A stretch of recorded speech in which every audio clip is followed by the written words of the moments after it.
The WZ-113 is an incredibly fast and dangerous Tier 10 Tech Tree Chinese heavy tank. It is able to reach a top speed upwards of 50 kilometers per hour, at least in a straight line. It does have some very poor traverse speed, but 0 to 50 it is very fast. Honestly, it's one of the fastest heavy tanks in acceleration in the game. As well, when we make our way over to the gun, it is very, very dangerous. It has 3,440 damage per minute if you are fully equipping this vehicle and running gun rammer, boasting as well 335 millimeters of base heat penetration. If that's not enough for you, you can drop it down to 3,200 damage per minute, which is still more than any other tier 10 heavy, and as well have 370 millimeters of heat penetration. It boasts some pretty good frontal armor, a very sturdy turret, and even some very good accuracy levels for the gun. The WZ-113 is almost a jack of all trades, and in today's video we are going to be breaking into one of the deepest dives you've ever seen of a review on this vehicle, and hopefully more tanks to come in the future. If you enjoy this type of content and you'd like to see more like it, click that subscribe button down below. So let's get straight into the ferocious WZ-113.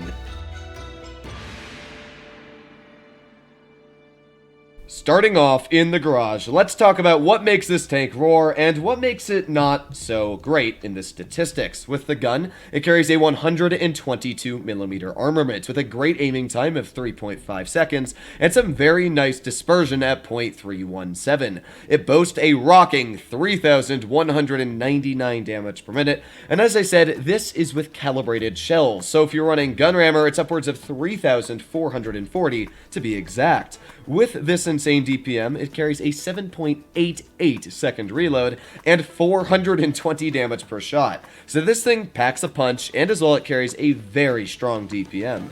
The big issue I personally have with this tank, and why I would advise for you to run calibrated shells, is because of the standard ammunition only having APCR as ammo. The issue is when you aim at lower plates of vehicles like E75, Jagdpanzers, or E100s, you actually need to load premium shells, which in return is lowering your effective damage per minute. So I just run calibrated, gives you a much higher chance of penetrating those angled surfaces, as APCR has a very hard time cutting through it. Now, even though this tank does have that extra AP damage at 420 and the high explosive is 500, so it's not insane on the HE penetration. Gun depression is 6 degrees, obviously not amazing, but it's workable in certain terrain. You definitely have to know what types of elevated surfaces are going to be too much for this tank though. Some of the hills on Oasis Palms, yeah, they ain't gonna fly, so you gotta be careful where you do situate this tank, because that lower plate and sometimes that upper plate can be a very big weak spot when exposing too much of it. Making our way over to the mobility of this tank, it's very quick. It goes 50 kilometers per hour forward and 15 in reverse. And with a power to weight ratio of 18.3, this actually makes it have an average speed of 33. And honestly, if you're on any flat terrain, this tank zooms up to 50 kilometers per hour. But as a polar opposite, it's absolutely horrific on the traverse speed. Its hull only turns at 26.73 degrees a second, and if you add that in with the turret traverse speed, which you can see here is only 20 degrees a second, yeah, that's only about 46 degrees a second on your turret and hull traversing at the same time. Light tanks, medium tanks, any decently fast vehicle, even sometimes mobile heavies like the Mark 6, the T95E6, will easily get to the side of your vehicle, and with just some very simple tracking shots, you don't even have the ability to out-traverse them.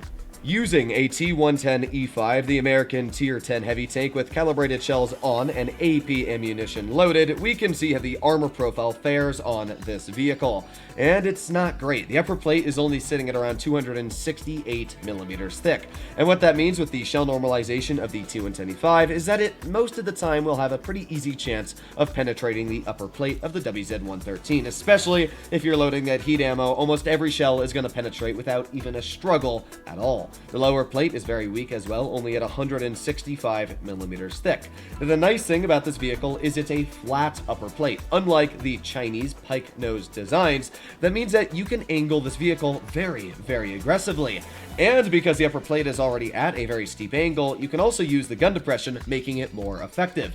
So if you're on flat ground and a vehicle like the E5 is aiming at you, if you just slightly angle the vehicle to the side, now that upper plate is 281 millimeters thick, making it an auto ricochet every single time to the AP ammunition. Obviously, heat is still going to butter through every time, but at least you have that ability to bounce the AP ammunition.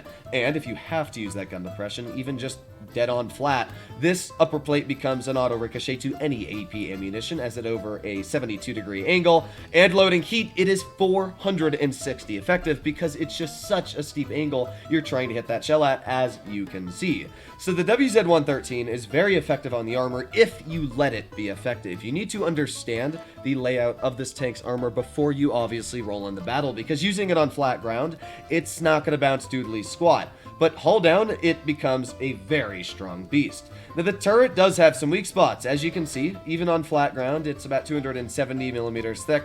Fully angled, it's still about the same weakness because it is a rounded turret. So if you want to penetrate this vehicle when hull down, you shoot right on the turret cheeks. And as I said before, the traverse speed on this turret is very, very slow, only about 20 degrees a second. So wiggling this turret really isn't an option. You just have to hope that the enemy isn't going to penetrate your cheeks. Also, that goes for the cupolas on the roof that are about 313 thick, but realistically, they are very, very troll and hard to penetrate weak spots on the roof, so the biggest thing you gotta worry about are the cheeks of the turret. Very similar to what I would say is like a T-62A. Side armor-wise, the vehicle is actually fantastic at side scraping. Unlike your Russian heavy tanks that have spaced armor all over the sides. A good example of this could be, let's say, the WZ-113 5A. You're going to see there's a bar here. This is all spaced armor, this bar. And because of that, even on flat angles, you can't penetrate that bar. It's 292 thick. Well, the WZ-113 doesn't boast a bar like that, but what it does have is just strong, effective side armor sitting at around 160 millimeters all over the sides. If you angle this vehicle correctly, just where the gun kind of meets where the tracks are, you're going to bounce almost any shell. Even from, let's say, a tier 10 tank destroyer, an Object 268, for example, loading heat, you can clearly see that that side is upwards of 600 thick. So the WZ-113 is very, very good at side scraping. Its tracks are thick, so it's actually not bad at all when you do use it at a very steep angle. The sides of this tank are not going to be penetrated by any high explosive ammunition, but the rear is only about 74 millimeters thick, so you want to keep your rear away from any 152 millimeter armaments or obviously HESH spamming tanks. The armor layout of this vehicle is great if you can get it to work very well. Even against a Object 268 using heat, you can clearly see that turret works very well, and same for the upper plate. Even with heat shells loaded, you just bounce everything. So the 113 can be great on that frontal armor, but you have to use it hull down, or at least try to angle it. So, we have gone over the armor profile, how the gun works, and the mobility of this tank. Now, let's get into some gameplay and see how we can use all of these attributes together. Our first map is Black Goldville. Now, there are two very nice possibilities on Black Goldville. You can either push your tank towards the caves. This is where I normally would push a vehicle like the WZ-113. I either like to push straight down to this alleyway here and work this gun depression spot, making your turret very hard to penetrate. You can shoot the mediums that try to cross into the caves, or tank destroyers that sit over here. And if you are very aggressive, you can push all the way off to the side over towards the caves, again, working your tank's hull down capabilities, trying to side scraping, clearing the enemy vehicles, using your strong mobility to get there, hopefully very quick. However, in this battle, we're actually going to go towards the town side. I would say town side is a spot that I never push my vehicle to on this map. But you'll notice at the top of the screen that my AMX-50B told the team to go to the town. And I am going to stick with my team. That's one thing I've learned throughout the years of playing Blitz, is that while your team may not be there to support you every single battle, it is much smarter to stick with your other tier 10 brethren than to leave them in the dust and let them die. Because obviously if you're good at the game, you can help them live longer if you stick with them. So against us, we have pretty strong tanks. We got a 60 TP, we got an M5Yo, WZ-111 1.4, and an E75 for the heavies. And apart from that, we got all tier 10 tank destroyers, which obviously isn't great. And oh, I poke and the Yag gets instantly spotted. And because of that, we're already down 892 health from the straight beginning of this battle. Now, you're going to see me make a mistake here in the WZ-113. I actually expose my lower plate. One thing you'll notice is, from my point of view, I'm looking at the vehicle like this, and it looks like I'm actually behind cover, but the 113, if you didn't know this, is actually a rear turreted vehicle. The turret is closer to the back of the tank, as you can see from this distance, as it is from the front of the turret to the front of the hull. It doesn't look like it when driving this vehicle, but the hull actually extends, if you look from a top over view a lot over the front of this tank. And what that means is that when you're driving it, and from a good point of view from this WZ-111, you actually do expose that lower plate even when you don't think you are. So that's something you got to be very cautious about, is making sure you are not exposing that lower plate in a lot of scenarios. The nice thing about this tank is it actually carries very good dispersion, as we went over, 0.317, making it a very accurate vehicle. So you don't really need to worry about missing too many shots in this tank. It's not like a 60 TP or even an IS-4, which sits at 0.344 dispersion. This tank's got very nice accuracy. You can see here that I'm perfectly showing a good example of side scraping in this vehicle. There you go, that's 2 bounces from 2 tier 9 heavies, which, mind you not, have pretty good penetration, so that's about 920 damage blocked right there. The C-75 is going to poke, and using our very nice heat penetration, we're going to butter straight through that guy's turret. So we're already doing okay. We've blocked 2,120 damage this battle, and we're sitting at 1,600 dealt. Now I know that I can't really get shells into this E-75's turret, because he's trying not to show me it, so I'm going to do the next best thing. I'm just going to literally spam high explosive ammunition at this vehicle. We've already managed to track him once doing this, and again, we're going to track him again. There you go, he's locked in position, so that's 2 HE shells and now 300 damage we've knocked off of his vehicle, but we're going to do it again. There's another 116. While the HE damage may not be super strong on this vehicle, we've managed to track him enough times that when he backed up, we were able to knock a heat shell right into his vehicle, and now we're sitting at 2,300 damage. This WZ exposed his lower plate again, and because we were in a perfect side scrape, now we have gotten upwards of 2,580 damage blocked and 2,700 dealt. Obviously, I didn't want to be hit by that Jagdpanzer, so I was being very careful to not get shot by him, just making sure he wasn't there. But since he wasn't, boom, beautiful snap right into the lower plate of that WZ. And then we got the Hori, the M5Yo, the Foch left. And this is where you got to be careful again. Again, you can see that fantastic side armor of this tank. We went over how the 268 could not penetrate the side armor in a side scrape, so neither could this Hori here. And that just showcases where even the highest amount of penetration in tier 10 will struggle to penetrate the WZ. We're sitting at 3,500 damage block this game. And even though you can see I had a little bit of lag there from when I fired and shot, we got kind of lucky. The HE shell managed to damage the engine of that M5Yo. And because of that, we still dealt a pretty beefy amount of damage. So this game, we're almost at 5,000 dealt. We've had 3,520 blocked. And it showcases that even in an area where I wasn't very comfortable pushing, where I couldn't use my gun depression whatsoever, and I had to simply rely on my strict DPM and side scraping capabilities, I was able to use this tank very, very well. So the first battle played in this tank is a 5,180 damage game, and a very good one on damage blocking as well. You can clearly see that the WZ-113, even out of its comfort zone, can get out some incredibly strong battles. On our second battle, we are finding ourselves stuck on New Bay. Now, I actually really like this map, all because of the bridge. If you are able to counter this specific choke point on the map, you basically win the game. Not only does the bridge give you overwhelming superiority over the town because you can shoot people that cross, if they try pushing through your spawn, you're already hull down, you can use the walls of the bridge to hide your lower plates, but if the enemy team is slow enough, you can actually just flank straight past the bridge and come up behind them and get some incredibly nice and easy shots into the enemy team.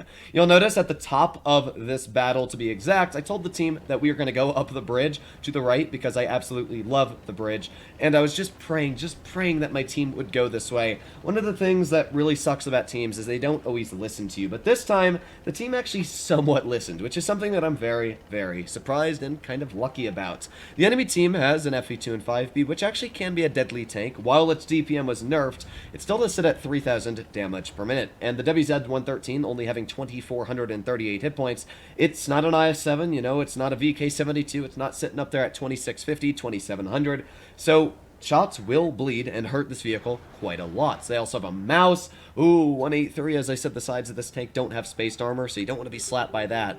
So I gotta be careful. There's a lot of deadly tanks on the enemy team for what it's worth, and you're gonna see me get absolutely butchered by that Foch in just a moment. So we had the T-54 off to the side, and there is an E-75 that was AFK. I didn't really think I needed to aim in that shell much more, but apparently I did. Plopping on my adrenaline, though, we're gonna get a beautiful leading shell into that E-75 for 400 440 damage. Again, he's just completely exposing his hull to my tank.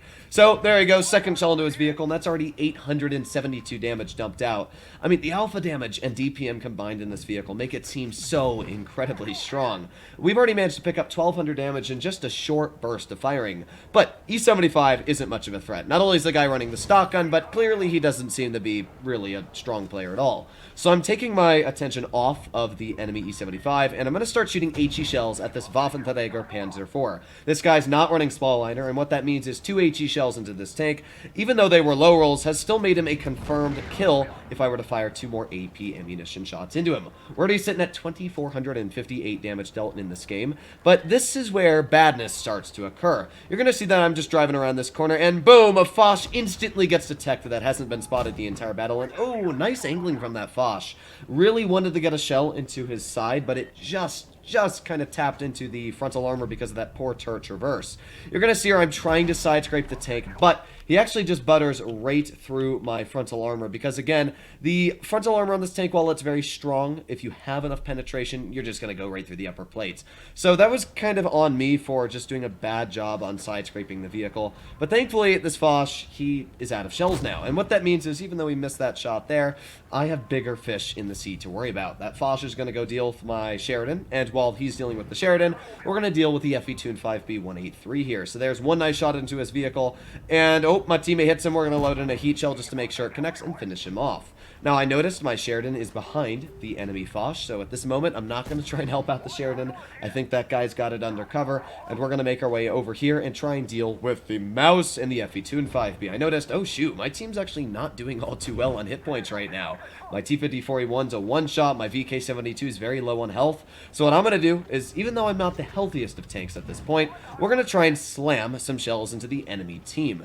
Because I'm running calibrated shells, you can see here that I have an easy shot, just buttering right through this Mouse's turret cheek every single time. We're now already sitting at 5,300 damage dealt. All that's left is the enemy Foch, and as well this Mouse over here, and you're going to notice that Foch gets taken out in just a second there. So all that's left is this Mouse. 5,574 damage dealt. Can we get one more shell out? Can we break that 6,000 damage? Oh yeah, that's what I'm talking about. 6,000 damage dealt.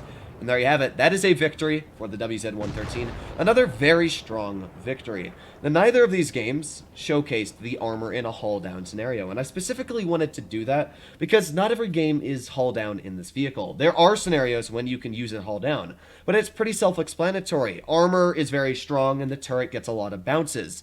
It's a lot trickier when you try and showcase where this tank works when it's not using its gun depression, where it side scrapes. I did make a couple mistakes in this game to just showcase the frontal armor. It is very poor. That Foch will penetrate every shell on my upper plate, not even a sweat in the world. So that was a very good example to showcase where the armor is not amazing on this tank. Even if you think you can side scrape, you're not going to bounce that many shells. But as we saw in that first replay against a vehicle like the Hori, if you use it correctly, you side scrape it, you will get some nice shells out. So I really like the WZ-113. It's one of those extremely unique vehicles where it can do some very awesome things, but it also cannot do some very awesome things. When you get stuck on maps where you can't really use your gun depression like Dead Rail, that's where this tank becomes very tricky to use. You got to work that hill like your life depends on it, because in most case scenarios it does. I really like the tank, and it's a vehicle that I don't play enough. Before I do end off today's video, make sure to click that like button down below if you would like to see more in the future. Let me know what tanks you would like me to do full down reviews on, because this obviously took a lot of time. And I'm honestly not sure how many views a video like this is going to get. It took me a lot of time to make this video, editing, getting everything working. This is a lot more in-depth than your average good player's review. So I wanted to do a step above everybody else there on the YouTube platform to give you an honest, genuine review of the WZ-113. And hopefully more tanks to come. Hopefully you enjoyed today's video, and I'll be seeing you in the next one. Bye-bye!